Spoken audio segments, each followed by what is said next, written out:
22 अप्रैल 2025 को दोपहर के समय जम्मू कश्मीर के पहलगांव में एक भीषण आतंकवादी हमला होता है जो पूरे देश को झकझोर के रख देता है।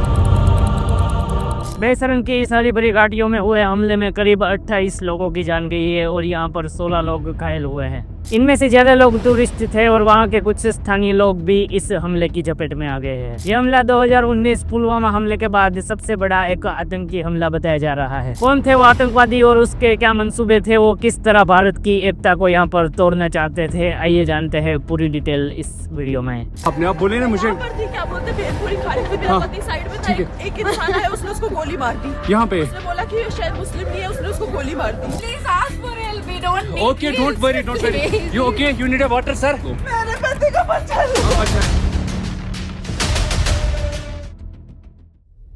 पहलगाम जम्मू कश्मीर में स्थित जिसे मिनी स्विट्जरलैंड भी कहा जाता है। यह हरे भरे जंगलों और बर्फीले पहाड़ों से घिरा एक खूबसूरत इलाका है। अमरनाथ की पहाड़ी गुफा की तरफ जाने वाले यात्री भी इसी रास्ते से होकर जाते हैं। खासकर गर्मियों की सीजन में बेसरन घाटी पर्यटनों के लिए एक आकर्षित का केंद्र माना जाता है, जहाँ रोज के सैकड़ों लोग घुड़सवारी करते हैं और वहाँ पर पिकनिक मनाने के लिए जाते हैं। 22 अप्रैल को दोपहर के लगभग 2:30 बजे एक अचानक आतंकवादी हमला होता है। खुले मैदान में पर्यटक अचानक भारी गोलीबारी से घबराने लगे। आसपास के जंगलों में से करीब 4 से 5 आतंकवादी बंदूक लेकर पर्यटकों के पास पहुंचते हैं और अंधाधुंध फायरिंग करने लगते हैं। आतंकवादियों ने वहां की स्थायी भाषा में लोगों को कलमा पढ़ने के लिए कहा और जिसको ये नहीं आया उसको तुरंत ही वहां पर गोली मार दी। ये लश्कर की जिम्मेदारी Lashkar-e-Taiba TRF the resistance front ने ली है, जिसके लीडर शेख सज्जाद गुल को बताया जा रहा है। ये टेरर ग्रुप 2019 से जम्मू कश्मीर में एक्टिव है और ये टेरर ग्रुप एक पाकिस्तानी बेस्ड टेरर ग्रुप है। हमले में करीब 27 से 28 लोगों की जान गई है और हमले में 2 विदेशी नागरिक थे और 2 वहां के स्थानीय लोग भी शामिल थे। पीड़ित के परिवारों ने यहाँ पर आरोप लगाया कि वहां पर धर्म पूछकर गोली मारी गई थी,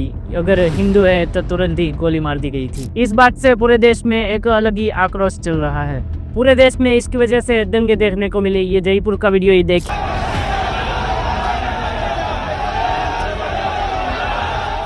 हमारा भारत देश जहां एक तरफ अपनी एकता के लिए जाना जाता है और दूसरी तरफ यही आतंकवादी इस एकता को तोड़ने का प्रयास करते हैं। कुछ गोदी मीडिया न्यूज चैनल इसे बड़ा चढ़ाकर बोलते हैं और हिंदू और मुस्लिम की बातें बनाते हैं और डर का माहौल फैलाते हैं लोगों में। कई ऐसे वीडियो सामने आए इस दिनों के दौरान जहां लोग भाषा के लिए लड़ते दिख रहे हैं।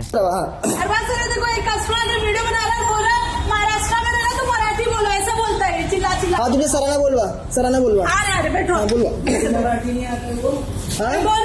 मराठी में बोलना है। महाराष्ट्र में तो मराठी आलं पाहिजे। क्यों भाई? आलंच पाहिजे मराठी। महाराष्ट्र में हिंदी बोलने पर विवाद छिड़ रहा है और वहीं दूसरी तरफ तमिलनाडु और कर्नाटक भी अपनी मातृभाषा बचाने के लिए लड़ रहे हैं।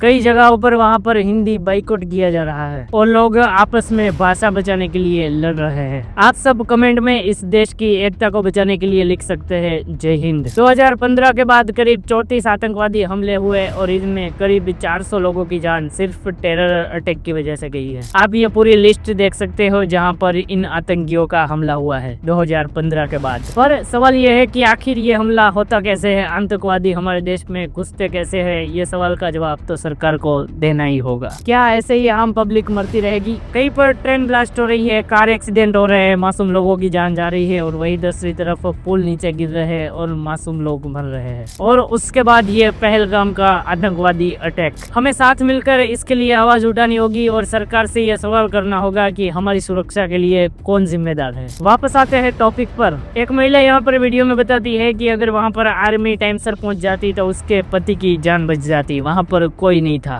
कोई नहीं। कोई नहीं आया वहाँ पे 1.5 घंटा।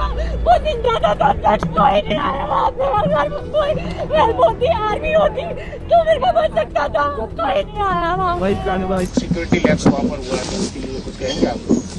सरकार तो गई हुई है, मतलब इतना बड़ा आतंकवादी का हमला हुआ, उनके कुछ पता ही नहीं है। इधर पूरी नीचे पूरे आर्मी का बेस है, उन्हें पता ही नहीं है।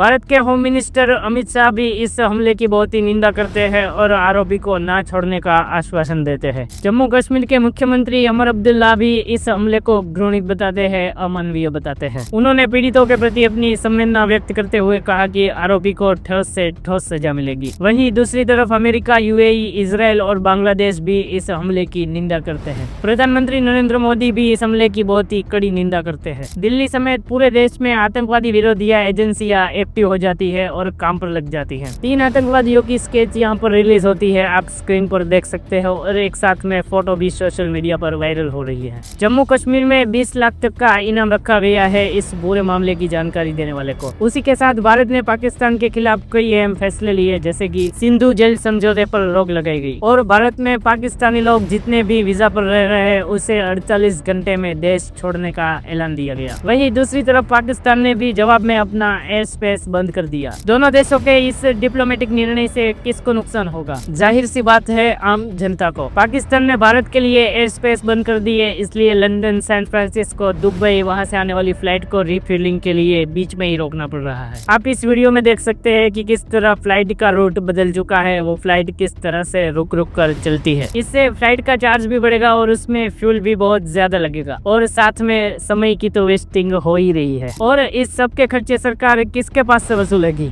हमारे पास से ही। पहले से ही देश में इतनी महंगाई बढ़ रही है और अब कितनी महंगाई बढ़ेगी। और बात रही सिंधु जल रोकने की, तो किस तरह से सरकार रोकेगी? ये वीडियो देखिए, 1 साल पहले का है जहाँ ऋषिकेश कश्मीर में बाढ़ आई थी, तब कई नदियों का पानी बढ़ गया था और इतना बढ़ गया था कि इसे रोकना मुश्किल हो गया था और इसमें कई लोगों की जान भी गई थी। बहते प्रवाह को रोकना, बांध बनाकर रोकना या उसका रुख मोड़कर रोकना भी संभव नहीं है। ये सब करने के लिए कितना खर्च लगेगा ये शायद सरकार को भी पता नहीं है। ये ऐसी बात नहीं है जैसे बीच में पत्थर रख दिया और पानी बंद हो जाएगा। सरकार को फैसले लेने से पहले प्रैक्टिकल भी सोचना चाहिए। दोनों देशों के आपसी फैसले को लेकर यहाँ पर सिर्फ और सिर्फ आम जनता ही मरने वाली है। और हमारी गोदी मीडिया न्यूज चैनल ऐसे बताती है टीवी पर कि अभी के अभी इंडिया और पाकिस्तान का युद्ध छिड़ जाएगा। न्यूज चैनल का काम है कि जनता के पास सही से सही न्यूज पहुँचे, सही इंफॉर्मेशन पहुँचे। और कुछ गोदी मीडिया चैनल टीआरपी के लिए बस चैनल को उकसाने के लिए यूज कर रही है। हमने 26/11 मुंबई हमले में देखा कि किस तरह आतंकवादियों ने इसी न्यूज चैनल का सहारा लेकर अपने आतंक को अंजाम दिया था। चलिए टॉपिक पर वापस लौटते हैं। पहलगाम के इस अटैक ने पूरे देश को झकझोर कर रख दिया है। सभी देशवासियों ने कैंडल मार्च निकाली, यहाँ पर प्रदर्शन किए, मौन रैलियां निकाली। कई मुस्लिम कमेटियों ने भी अपना शोक जताकर भारत में एकजुटता दिखाई। दोस्तों, हमारा भारत जहाँ सभी धर्मों का सम्मान होता है और हमारे तो संस्कार में ही है वसुधैव कुटुंबकम। रिपोर्ट की माने तो इस समय 90% लोग अपना जम्मू कश्मीर का बुकिंग कैंसिल करवा रहे हैं। कश्मीर हमारे देश की शान है, हमें उससे भागना नहीं चाहिए, हमें वहां से आतंकवादियों को भगाना चाहिए। मैं आशा करता हूं कि हमारे देश में आगे भी एकजुटता रहेगी और सब एक साथ मिलकर रहेंगे और जल्द से जल्द इस आतंकवादियों को कड़ी से कड़ी सजा मिले, ऐसा ही हम सरकार से अनुरोध करेंगे। हम मिलते हैं आपसे अगले वीडियो में, तब तक के लिए